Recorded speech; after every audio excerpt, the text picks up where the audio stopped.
Cat flu হলে অনেক ধরনের সিম্পটমস দেখা দেয়। আমার বিড়ালের কানের সাইড দিক দিয়ে পানি পড়তেছিল আর কালো, কালো ময়লা জমতেছিল। কান পরিষ্কার করে দেওয়ার পরেও কানে ইদানিং অনেক বেশি ময়লা জমতেছিল আর ব্যথা পাচ্ছিল। দেন আমি ভেটের কাছে নিয়ে যাই। ভেটকে দেখানোর পর উনি বলছিল যে কানে ইনফেকশন হয়েছে। আমাকে একটা ড্রপ সাজেস্ট করছে। এই ড্রপটা আমি প্রতিদিন ২ বেলা করে দিয়ে নেই। আর কানটাকে এভাবে খুলে দেন ২ ফুটা করে প্রতিদিন ২ বেলা করে দিতে হবে। সকালে আর রাত্রে। তারপর দেন কানটাকে এভাবে ম্যাশ করে নিতে হবে। না হলে কিন্তু কানটা ঝাঁকানোর পরে সব ড্রপ পড়ে যাবে বাইরে।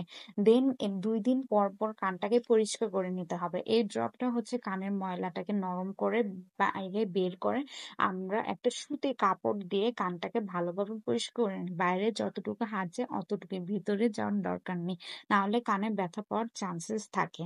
আর এই ড্রপটা দিলে অনায়াসে খুব সহজে ইনফেকশন দূর হয়ে যায়। আপনারা চাইলে যাদের কেটের এরকম প্রবলেম আছে তারা এটা ইউজ করতে পারেন।